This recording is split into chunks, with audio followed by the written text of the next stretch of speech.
guys, this is Comic Uno, and today I'm doing a review for Invincible Iron Man issue 4. Before I start talking about this issue, just want to give you guys a couple updates. Of course, Comic Uno episode 123, and that's to show or review all the comics I read this week in one show, and here are the exclusive comics. We have Plutona issue 3, Rowan's Ruin issue 3, Paper Girls issue 3, Daredevil issue 1, We Can Never Go Home, issue 5.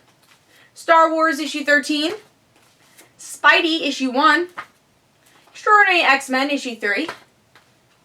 Batman and Robin Eternal, issue 9. Nova, issue 2. The Vision, issue 2. And Prez, issue 6. If you want to go check out all these reviews, go to Comic Uno, episode 123, which is annotated. So let's start talking about Invincible Iron Man, issue 4. This book I have been so looking forward to. I am a huge Mary Jane fan, as you guys can see. I am a huge Mary Jane fan. And yes, I am a fan of Spider-Man and Mary Jane together, but that's not what's happening right now, and I'm glad that someone can utilize Mary Jane as a character, and it'd be kind of cool to see her out of the shadow of Spider-Man, seeing her as her own character. So I was really excited about this, especially with Bendis writing Mary Jane. Bendis has proven that he knows the characters, especially Spider-Man characters, very well with his run on Ultimate Spider-Man, and I'm just really excited to see what he does with 616 Mary Jane. Joining Stark Industries. So beautiful cover. Love this. Let's start talking about the artwork though. Gorgeous artwork. We have an opening scene with this ninja fight on the beach, and it's just beautiful. Even just the detail on the water is just gorgeous. I mean, this is some of my favorite artwork ever. I mean, it's just great. I love Dave Marquez's artwork. And also, we even have a cameo with Brian Michael Bendis and Dave Marquez in one of the panels, so that was kind of cool. I caught that as I was reading it, so that was cool. And then the second part of the issue is that Iron Man goes to a children's hospital and brings all these Iron Man suits, which is just awesome to see all that. Even it looks like even the Superior Iron Man suit we got to see there. So we never really knew how that story ended, but he still has the suit. And then the last part with Mary Jane. This page is just awesome to see Mary Jane. She has her club. And as I talk about the story, we'll talk about what happened to the club. But just gorgeous artwork. I have to keep saying that. The artwork is beautiful for this series. And it is very much a three-act story here. There's 3 parts to the story, and each scene is great. So let's see what's going on with the story, though.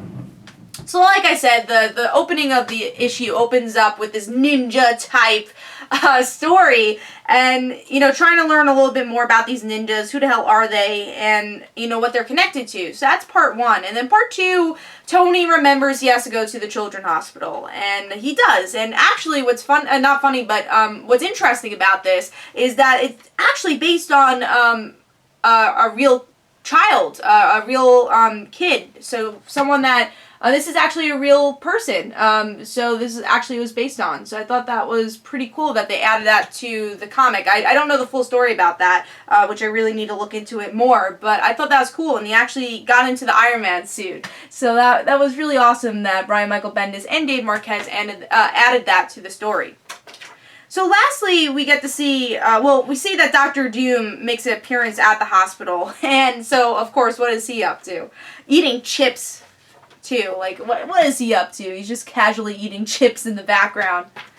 And then the last part of the issue is that Mary Jane has opened a club in Chicago, and she's happy. She's like, we're not in New York anymore. I think they'll still be good. You know, there won't be any supervillains. And then, of course, there's a supervillain. And we see Dr. Doom and Iron Man teaming up, and Mary Jane's like, why? Come on. Why does this have to happen? It's like, this is what I've been running from. So I enjoyed this issue. I will say I expected a little bit more Mary Jane in the issue, especially since she's on the cover and they made such a big deal that this is her first appearance in Iron Man, and then she only really has 2 pages. I kind of wish they focused a little bit more of her on the issue, but I think that's going to be next issue, you know, integrating her into Stark Industries. I think her club is going to be destroyed. That's what's going to happen, and Mary Jane's like, I can't afford anything else now. I can't, you know, what am I going to do? And I think Iron Man's going to allow Mary Jane to work for Stark Industries, and I think that's going to be a really cool interaction. Either if Iron Man does know that, you know, she used to date Spider-Man, I don't know if he knows that or not, because, you know, one more day, What does he actually know? What doesn't he actually know? Because for a while, when Mary Jane and Peter were married, they lived in Avengers Mansion. But obviously, that doesn't happen anymore, and that doesn't. It's not really canon. So I'm curious if Iron Man's gonna know if Mary Jane and Spidey had this relationship. So I'm excited to see that in the next issue and what Bendis does with that. Because one thing again, what I love about Bendis is those scenes where it's just talking heads, where they're just letting out their emotions, or some great character interaction. And that's what I'm excited about with Mary Jane and Iron Man, which with other characters have been proven throughout these 4 issues. And then, yeah, the ninja part was a lot of fun. It brings you a little bit more towards the plot, and adding Dr. Doom into this issue again was great. And this was a solid issue. Again, it doesn't progress the story as much as previous issues, but the artwork's gorgeous. I can't wait to see Mary Jane more in the next issue, probably, and it was a very solid issue. So I'm going to give Invincible Iron Man issue 4 stars, actually, and again, very excited to see how Mary Jane kind of joins the crew for this one.